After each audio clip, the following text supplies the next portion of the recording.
Again, welcome to the first video of my channel.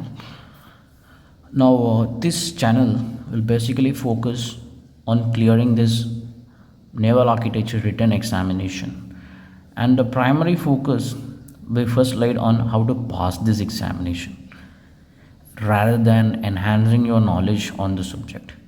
But as we go further deep into subsequent videos after meeting the primary objective, then we will get into the subject slightly deep. And this will not be having videos coming continuously because I'm not a full-time blogger.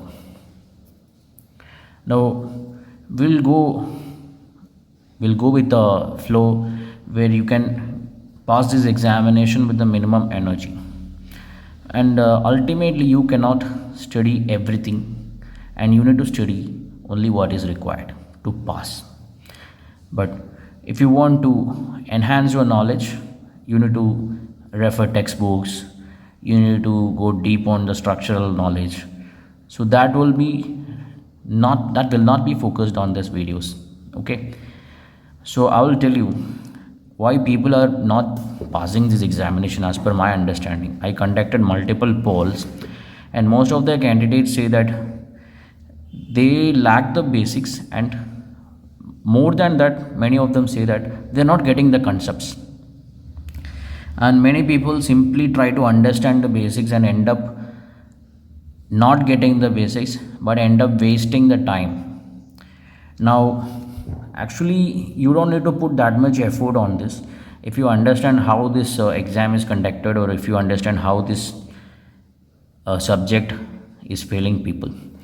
Now, mariners are basically good at their job, okay, especially marine engineers, but they may not be good at understanding the flow of certain things or analyzing the question papers, because many of the candidates actually attend MEO-Class 2 examinations maybe 10 years after the pre-C. I have met a candidate who was attending this MEO-Class 2 examination 13 years after the pre-C examination, and 11 years after the MEO-Class full licensing. So some of them lost the knack of solving numericals, some of them lost the knack of solving problems, be it electrical or be it naval architecture. So I hope I can make a difference to them. Okay. Now, after having analyzed many previous question papers, what I have understood is, like, you don't need to study everything, but there are certain frequently asked questions. The most frequently asked question is about the propeller related problems.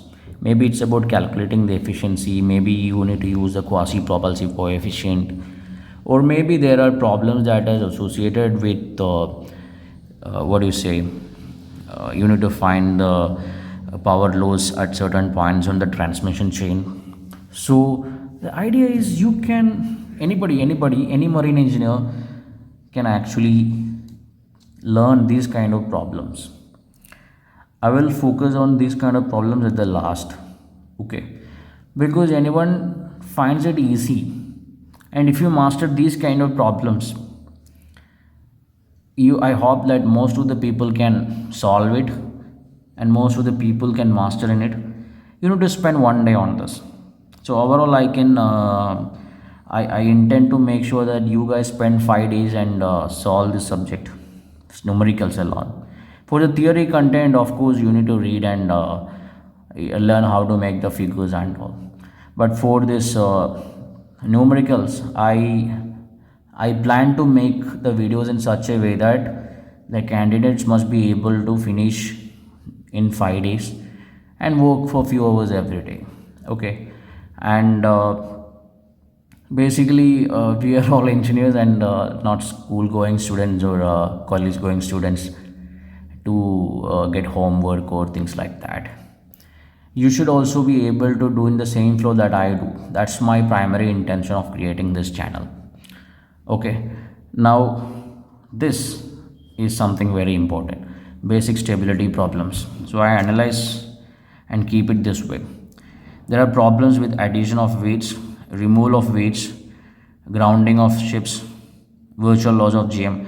And if you get this numerical, okay, you can straight away approach this numerical in two different ways. One is by using for formulae, and the other one is using another methodology. Okay, then the use of GZ curve. Basically, you need to find the area under GZ curve, and as per my analysis, you can solve most of the problems using Simpson's first rule. Now, what is Simpson's first rule? Basically, Simpson's first rule is something that is used to analyze graphical representation of curves that is not well defined mathematically. When I say it is not well defined mathematically, the equation of a parabola is well defined with an equation. Okay, it is a mathematical equation and the parabola curve shape is explained. If I want to draw a straight line, that is y is equal to x. If I plot y is equal to x, it will be a linear straight line. So that is mathematically defined, but the shape of a ship hull is not easily mathematically explained.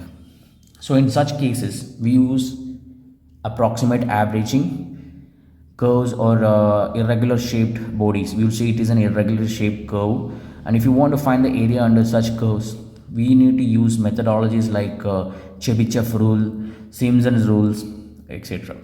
So basically, Simpson's is first rule, second rule, and third rule, and most of the problems can be solved with the first rule alone. So we will come into usage of Simpson's rules also in this. And the next section is about the crane and the Derrick outreach numericals. So basically this includes crane problems. Basically the crane might be hanging some weight, how much list it is going to make, or maybe it is about trim. So this is one type of problem that is easily understandable. So we'll focus on that crane and Derrick outreach problems also. And now the most easiest one that anyone can crack, but with slightly understandable basics of structural engineering, you can solve this one also, shear force and bending moment diagram. So as I see, one question was repeated multiple times. So if you know how to analyze this particular question, you can attend that numerical also. Okay, so I will explain what is the shear force diagram, how to draw that diagram, why is it coming that way, and what is the importance of shear force and bending moment diagram, and I'll focus on that also.